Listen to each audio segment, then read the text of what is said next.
Hello guys, welcome to our channel. This is Teja. అయితే ఆంధ్రప్రదేశ్ అసెంబ్లీకి సంబంధించిన ఎగ్జిట్ పోల్స్ అయితే వచ్చినాయి. సో అన్ని సర్వేలు ఒక ఎత్తు అయితే కేకే సర్వే ఒక ఎత్తు. ఎందుకంటే నిజానికి చాలా కుండ బద్దలు కొట్టినట్టు కూడా అతను డిజిట్స్ అయితే చెప్పేశారు. ప్రస్తుతం కేకే గారు మనతో పాటు ఉన్నారు, ఆయనతో మాట్లాడదాం. సార్ నమస్తే అండి. నమస్తే సార్ అంటే డైరెక్ట్గా అడిగేస్తా, కేకే మీరు ఎప్పుడైతే చెప్పారో ఈ ఎగ్జిట్ పోల్స్ గురించి, దాని తర్వాత వెంటనే కూటమికి అమ్ముడుపోయిన వ్యక్తి కేకే అని చెప్పేసి మేము డైరెక్ట్ గా టార్గెట్ చేస్తారు కొంతమంది. దాని గురించి ఏం చెప్తారు? అని ఇప్పుడు లేచి వెళ్ళిపోమంటారా?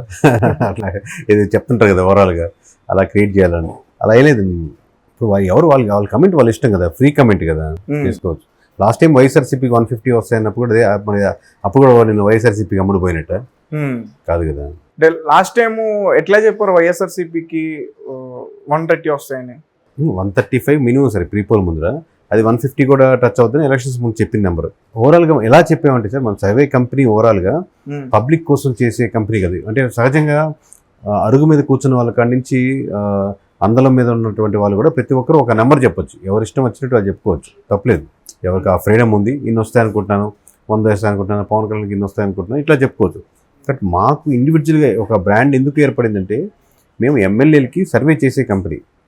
సర్వే చేసి వాళ్ళకి స్ట్రాటజీస్ చెప్పి వాళ్ళ దగ్గర రిపోర్ట్ తీసుకొని, సరే మా దగ్గర నుంచి వాళ్ళకి రిపోర్ట్ ఇచ్చి వాళ్ళ దగ్గర మనీ తీసుకొని మేము రిపోర్ట్ చేస్తాం. అంటే విలేజ్ వారీగా ఈ గ్రామంలో ఇలా ఉంది, ఈ మండలంలో మీకు ఇలా ఉంది, మీరు ఇక్కడ వ్యతిరేక ఉన్నాయి, ఈ ఫ్యాక్టర్స్ అని దాంట్లో కన్సాలిడేట్ చేసిన వచ్చిన నెంబర్ ఫైనల్గా చెప్తున్నాం. అలాగే అంతేగాని ఓవరాల్గా మా అసెస్మెంట్ కాదు, ఇలా రావచ్చేమో నేను ఇది అనుకుంటున్నాను అనేది కాదు. సో వర్క్ చేసేది మనం ఏ పార్టీ అయినా, అది వైసీపీ ఎమ్మెల్యేలకైనా చేస్తాం, టీడీపీ వాళ్ళకైనా చేస్తాం, జనసేన వాళ్ళకైనా చేస్తాం. సో కాబట్టి మోర్ యాక్యురేట్గా ఉండేదానికి, అవకాశం దగ్గరగా ఉండేదానికి ఛాన్స్ ఉన్నాయి. ప్లస్ ఆల్రెడీ లాస్ట్ టైం మనం సక్సెస్ఫుల్గా మనం ప్రిడిక్ట్ చేయగలిగాం, మనం చెప్పింది కరెక్ట్ అయింది కాబట్టి. ప్లస్ మేబీ నా ఎక్స్ప్లెనేషన్ వల్ల, రకరకాల రీజన్స్ వల్ల అటెన్షన్ ఎక్కువ డ్రా అవుతుంది. అంటే మీరు ఏ ఎమ్మెల్యేల దగ్గరైనా వర్క్ చేస్తారని చెప్పేసి మీరు అన్నారు. చేస్తున్నాం. లాస్ట్ టైం అయినా వైఎస్ఆర్సీపీ వాళ్ళ దగ్గర చేశారు, ఇప్పుడు కూడా చేస్తున్నాం. ఇప్పుడు మేము పార్టీకి కన్సాలిడేట్గా ఉండి మేము ఏ పార్టీకి వర్క్ చేస్తాం లేదు. ఇప్పుడు వైఎస్ఆర్సీపీ ఎమ్మెల్యేకైనా సరే, మినిస్ట్రీస్కైనా సరే, ఎక్స్ మినిస్ట్రీస్కైనా సరే చేస్తున్నాం. అయితే ఇప్పుడు కూటమి వస్తుందని చెప్పేసి అన్నారు కదా, కూటమి రావడానికి ఒక 5 ఫ్యాక్టర్స్ అన్న చెప్పగలుగుతారా? ఫస్ట్ ప్రధానమైన ఫ్యాక్టర్ కూటమి రావడానికి కూటమి. రెండో ఫ్యాక్టర్ మామూలు జగన్మోహన్ రెడ్డి గారి నుంచి వైఎస్ఆర్సీపీ నుంచి కూటమికి ట్రాన్స్ఫర్ అయ్యి ఓట్ బ్యాంకింగ్. అంటే లాస్ట్ టైము వైఎస్ఆర్సీపీకి వేసి, ఈసారి రకరకాల ఇష్యూస్ ఫ్యాక్టర్స్ వల్ల, అంటే ఒక్కొక్క ఏరియాలో ఒక్కొక్క ఇష్యూ, అక్కడ రాజధాని ఉండొచ్చు, ఇంకో దగ్గర కడపలో ఇంకో ఇష్యూ ఉండొచ్చు. ఇవి ప్రధానంగా వైజాగ్లో వేరే ఇష్యూ, అంటే వైజాగ్లో వాళ్ళు ఓన్ చేసుకోకపోవచ్చు రాజధాని. అలాగే గోదావరి జిల్లాలో జనసేన బలంగా పనిచేయడం కావచ్చు, అంటే అన్ని దగ్గరలో పనిచేస్తుంది, అక్కడ ఇంకొంచెం మోర్ ఫాస్ట్ ఎక్కువ ఉండొచ్చు గెలుపు గుర్రాలకి. అది కాకుండా 5 ఫ్యాక్టర్స్ ప్రధానం. ఇవి కాకుండా జగన్మోహన్ రెడ్డి గారి నుంచి రోడ్ల సమస్య కావచ్చు, లిక్కర్ సమస్య కావచ్చు, ఎంప్లాయ్మెంట్ ఇష్యూస్ కావచ్చు, గంజాయి ఫ్యాక్టర్ కావచ్చు, లేదా పోలీస్ శాఖలో ఇంకా పెండింగ్ ఉన్నట్టు కావచ్చు, లేదా ఎంప్లాయీస్లో వ్యతిరేకత కావచ్చు, లేదా అన్ఎంప్లాయ్మెంట్ జాబ్ కోసం ప్రయత్నించే వాళ్ళు, మీలాంటి వాళ్ళలో మీ ఏజ్ గ్రూపుల్లో ఏదో ప్రిపేర్ అవుతూ ఉంటారు కానీ నోటిఫికేషన్ పడలేదని కావచ్చు, వీళ్ళు ప్రభావితం చేయడం కావచ్చు. చాలామంది కొత్తగా వచ్చిన ఓటర్స్ ఫేవరింగ్ టు జనసేన లేదా ఫేవరింగ్ టు కూటమి వైపు మళ్ళీ దానికి ఆస్కారం ఉన్న వాళ్ళు కావచ్చు, లేదా బయట నుంచి కొత్తగా వచ్చిన ఓటర్స్ వాళ్ళు ఇళ్లలో ప్రభావితం చేసేవాళ్ళు, లేదా ఆల్రెడీ కూటమి వైపు మళ్ళీ వాళ్ళు కావచ్చు. ఇలా నెంబర్ ఆఫ్ ఫ్యాక్టర్స్ వైఎస్ఆర్సీపీ నుంచి టీడీపీకి వెళ్తున్న ఓట్ బ్యాంకింగ్ అనమాట. సో కన్సాలిడేట్గా ఇది. సో ఆరా మస్తాన్ లాంటి వ్యక్తి ఈసారి తన సర్వే తప్పైతే తను మొత్తం సర్వే చేయడం ఆపేస్తాను, మొత్తం ఆఫీసే క్లోజ్ చేస్తానని చెప్పేసి అన్నాడు. కేకే గారిని అడిగితే ఏం చెప్తారు? అంటే మేము వేరే వాళ్ళకి లేని వెసులుబాటు అందరికీ ఉంటుంది, అది వేరే వాళ్ళకి ఉన్న వెసులుబాటు మాకు లేదు. ఎందుకంటే మేము సింగిల్ నెంబర్ మార్జిన్ ఒక 20-30 మార్జిన్లు పెట్టుకొని చెప్పలేదన్నమాట. మేము సింగిల్ నెంబర్ అంటే వైఎస్ఆర్సీపీకి 14 సీట్లు అని చెప్పాం. అలాగే జనసేనకి 21 గెలుస్తుంది. అదే టీడీపీ కంటెస్ట్ చేసినటువంటి 144 నియోజకవర్గాల్లో 133 గెలుస్తానికి ఆస్కారం ఉంది. అలాగే బీజేపీ కంటెస్ట్ చేసినటువంటి 10 నియోజకవర్గాల్లో 7 గెలిచేదానికి ఆస్కారం ఉంది. సింగిల్ నెంబర్ చెప్పు, ఒక ప్లస్ ఆర్ మైనస్ మేము చెప్పి దాంట్లో రావడం కదా, మేము చెప్పిన నెంబర్కి అటు ఇటుకి వచ్చేదానికి ఆస్కారం ఉండొచ్చు, రావచ్చు కూడా. ఎందుకంటే 4 కేటగిరీలు చెప్పాం కదా, ఏ కేటగిరీ మిస్ అయినా ఇంకో కేటగిరీలో యాడ్ అవుద్ది. అలా కాకుండా మేము ఈస్ట్ చెప్తే వెస్ట్ వెళ్ళింది అనుకోండి, ఆబ్వియస్గా మేము కూడా సేమ్ ఛాలెంజ్ అనే చేయగలుగుతాం. పవన్ కళ్యాణ్ గారు గెలుస్తారా పిఠాపురంలో అంటే ఏం చెప్తారు? కేకే ఇంకా 100% గెలుస్తారండి. ఎంత మెజారిటీ వస్తుంది? మినిమం 30,000, అది 40,000 కావచ్చు, 50,000 కావచ్చు, 60,000 కూడా కావచ్చు. దాదాపు 1,00,000 మెజారిటీ అని చెప్పేసి అన్నారుగా.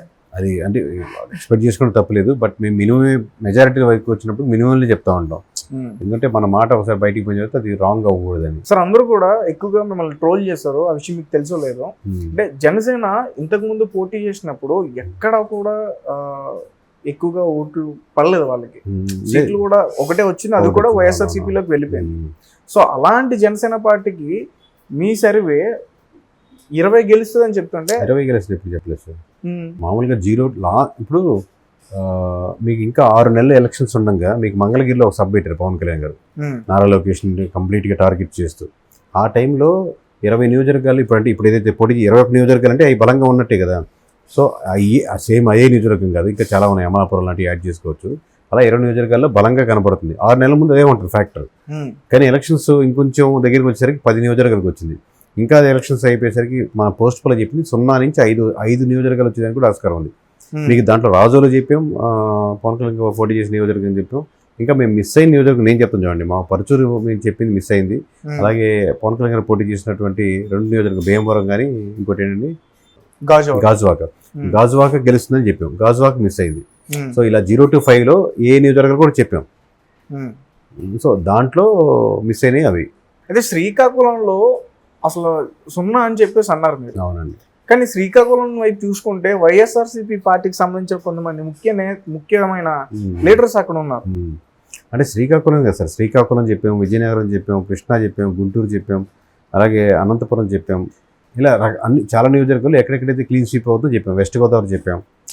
సో ఈ ఫ్యాక్టర్స్ ఏంటంటే అక్కడ కూడా ముఖ్య నేతలు ఉన్నారు, ప్రతి జిల్లాలో ముఖ్య నేతలు ఉన్నారు. ప్రతి ఎమ్మెల్యేకి తానుగా ముఖ్య నేతే, నాకంటే అతను ముఖ్య నేత తనకి ఎవరైనా గెలవాలనుకుంటారు. కానీ మీ ఫ్యాక్టర్స్ ఓవరాల్గా 15% ఓట్ బ్యాంకింగ్ డిఫరెన్స్గా వెళ్ళిపోతున్నప్పుడు ముఖ్య నేత ప్రాముఖ్య నేత అనేది ఏముండదండి, మామూలుగా ఓడిపోవడం చెప్తే ఇంకేముండదు. సో కూటమి గెలవడానికి బలమైన రీజన్ అడిగితే కేకే గారు చెప్పగలుగుతారా? కూటమి అని చెప్పాను కదా ఇందాకే, కూటమి గెలవడానికి కూటమే ప్రధానమైన కారణం, బలమైన అన్నారు కాబట్టి. అంటే ప్రజల్లో ఇప్పుడున్న వైఎస్ఆర్సీపీ పార్టీ మీద వ్యతిరేకతతో కాదు, ఆ వ్యతిరేక ఓటు కూడా యాడ్ అవుతుంది. ప్రధానం అన్నారంటే నెక్స్ట్ లెవెల్ పక్కన పెడతాం కదా, ఇది ప్రధానమైన అనేది కూటమి. సో ఎప్పటి నుంచి చేస్తున్నారు సార్? ఎట్లా అంటే ఈ అసలు కేకే గారు ఎప్పుడు స్టార్ట్ చేశారు ఇట్లా? అంటే మనం 2017లో మొదలు పెట్టాం సార్, 2018కి ఫీల్డ్ వర్క్ స్టార్ట్ చేసాం.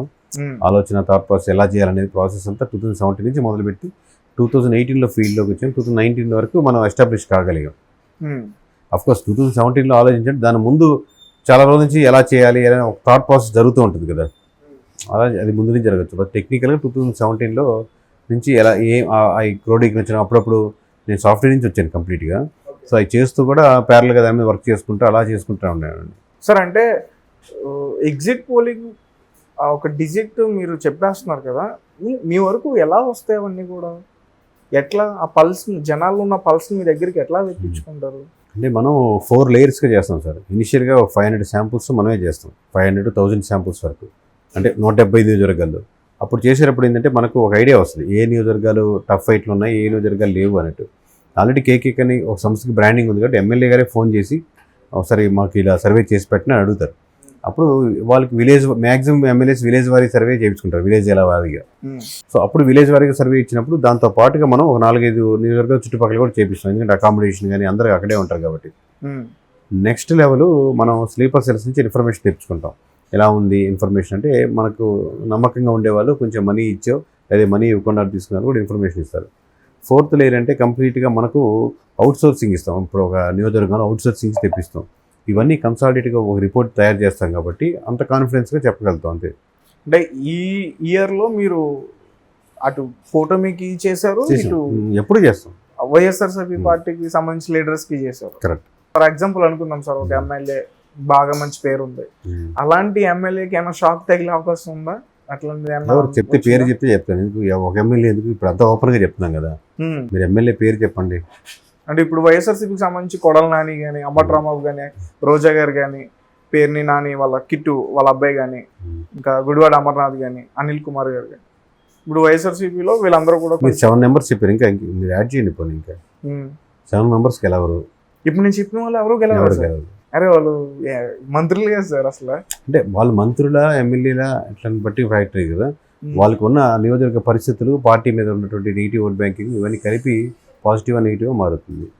అంటే ఇప్పుడు మీరు చెప్తుంటే నిజం అనిపిస్తుంది, ఎందుకంటే మస్తాన్ గారు కూడా వాళ్ళు గెలవరని చెప్పేసి. అవును. సో షర్మిల గారి పరిస్థితి ఏంటండి? అంటే ఎట్లా మీరు అడిగేది? అంటే ఆమెకి అసలు ఎన్నో ఛాన్స్ ఉందా లేదా? పార్లమెంట్కి మంచి ఛాన్సెస్ ఉన్నాయి, బట్ మోస్ట్లీ అక్కడ టీడీపీ గెలిచిన ఆస్కారం ఉందండి ఎక్కువ.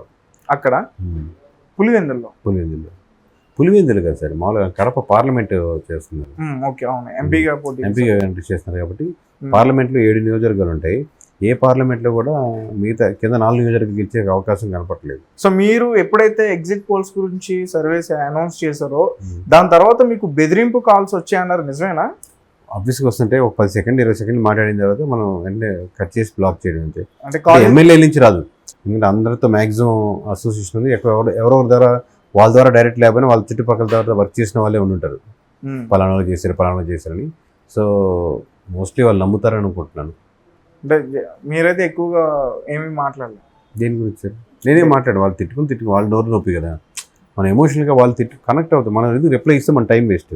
ఓకే, మనకు చాలా పనులు ఉన్నాయి కదా. వాళ్ళ మీ సర్వే వచ్చిన తర్వాత టీడీపీ ఆఫీస్ నుంచి మీకు కాల్ వచ్చింది, నిజమేనా? ముఖ్య నేతలతో మీరు కలిసారు అన్న? ఇద్దరు ముఖ్య నేతలు కలిసేదే ఉండదు. ఇప్పుడు ఆంధ్రవేలో ఉంటే మామూలుగా కలవడే కానీ వెళ్ళి కలిసి థ్యాంక్ యూ సార్ అని బుక్ చేయించి వాళ్ళు ఆబ్వియస్గా హ్యాపీగా ఫీల్ అవుతారు. వాళ్ళ ఫేవర్గా ఉంది కాబట్టి వాళ్ళు ఫోన్ చేసి వాళ్ళ థ్యాంక్స్ చెప్పడానికి బాగుంది సార్ మా నెంబర్, మేము హ్యాపీగా ఫీల్ అయ్యామని చెప్తారు ఆబ్వియస్లీ. అలాగే వైఎస్ఆర్సీపీ వాళ్ళు కొంచెం ఏజ్ ఉంది కాబట్టి ఫోన్ చేయాలనుకున్నారు కూడా ఆలోచించి వెనక్కి వెళ్తారు. సో లాస్ట్ టైం వైస్ వర్సానే జరిగింది ఆబ్వియస్లీ. లాస్ట్ టైం అందరూ వైఎస్ఆర్సీపీ వాళ్ళు చేసి థ్యాంక్ యూ అంటే అన్నారు, అలాగే టీడీపీ వాళ్ళు ఫోన్ చేసి ఆలోచిస్తారు, అట్లాగే అంతే. సో అంటే మీ సర్వే గురించి అడిగితే ప్రధానమైన కారణాలు ఏమైనా చెప్పగలుగుతారు? ఎందుకు అంటే ప్రధానమైన అంటే ఇట్లా ఈ సర్వేలు చేయడం దాని గురించి? అదే సార్ నేను చెప్పినట్టు 4 layers అనేది ఏ కంపెనీ చేయదు. ఇంకోటి పీపుల్ కనెక్టెడ్గా ఉండరు. అంటే వాళ్ళు సర్వే చేస్తారు కానీ ఆ ఎవరు సంస్థ ఎవరు, ఓనర్ ఎవరు, లేకపోతే కనెక్టెడ్గా ఉండరు. వాళ్ళకంటూ వ్యూవర్షిప్ అని కాదు, వ్యక్తిగతంగా కనెక్ట్ అయ్యేది ఉండదు. నాకున్న అడ్వాంటేజ్ డిసడ్వాంటేజ్ ఏంటంటే వ్యక్తిగతంగా కనెక్ట్ అవుతారు అనమాట. అడ్వాంటేజ్ ఏంటంటే ఏం చెప్తారన్న ఫాలోవర్స్ ఎక్కువ మంది ఉంటారు, ఇండివిజువల్ నమ్మేవాళ్ళు. ఇప్పుడు ఈ పొద్దు నుంచి 7-8 ఇంటర్వ్యూలు చేస్తున్నా కానీ మామూలు చూసే వాళ్ళకి అర్థం అవుతుంది, బాగా నీరసంగా ఉన్నాడు లేదా ఇది అని ఓవరాల్గా. అట్లాగా ఆ కనెక్టెడ్ ఉంటుంది అన్నమాట ఓవరాల్గా. అదే నెగిటివిటీ ఏంటంటే ఆ కనెక్టెడ్ ఉండడం వల్ల ట్రోలింగ్ చేసిన కూడా ఎక్కువ ఆస్కారం ఉంటుంది. కేకే అంటే కేకే అంటే ఏంటి సార్? కొండేటి కిరణ్ కొండేటి. ఎక్కడ సార్ మీరు ప్రాపర్ నెల్లూరు. మీరు పుట్టి పెరిగింది? అమ్మ వాళ్ళంతా నర్సాపురం, నాన్న వాళ్ళు నెల్లూరు. సో ఫైనల్ గా అడుగుతున్నా సార్, మీ ఓటు ఎవరికి వేశారు? నా ఓటు నోటాకి వేసానండి. ఇప్పటిదాకా ఇది ఫస్ట్ టైం మీరే అడగడం. ఎందుకంటే మామూలుగా నోటాకు కూడా ఎందుకు వేసానంటే ఆబ్వియస్గా ఇలాంటి క్వశ్చన్ ఎప్పుడోసారి ఎవరో అడుగుతారని ఫస్ట్ టైం మీరు అడిగారు, ఇంకా పోలేదు. సో ఫస్ట్ టైం మీరు అడిగారు. టెక్నికల్గా నేను టెక్నికల్గా నోటాకు వేయడం వేస్ట్ అని నా ఉద్దేశం. నన్ ఆఫ్ ది అబో నోటా అంటే పైన ఎవరు సరికాదు అని మన సమాధానం ఉంటాయి కదా కిందప్పుడు ABCD ఆప్షన్స్ ఉంటాయి. నన్ ఆఫ్ ది అబో నోటా అంటే meaning none of the above NOTA. So ఈ వేయడం వల్ల ఎటువంటి ఉపయోగం ఉండదు దానికి, ఎందుకంటే దానికి ఇంతమంది నోటా వస్తే మళ్ళీ రీఎలక్షన్స్ పెట్టి అలాంటి రూల్స్ ఏమీ లేవు. ఎక్కువ మంది నోటాకి వేస్తే మళ్ళీ బై ఎలక్షన్స్ వస్తాయి, ఈ క్యాండిడేట్లు మళ్ళీ పోటీ చేసేదానికి కరెక్ట్ కాదు అనే రూల్ ఉంది అనుకోండి. అప్పుడు ఎక్కువ మంది నోటాకి వేసినా అర్థం ఉంది.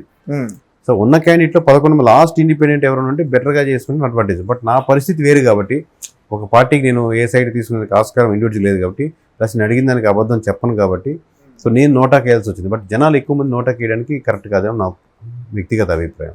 సో ఫైనల్గా ఏం చెప్పాలనుకుంటున్నారంటే? ఏం చెప్పాలనుకోవట్లేదు తేజ, నీరసంగా ఉంది, మీరు అడిగితే చెప్తాను. Okay sir, thank you so much. Thank you.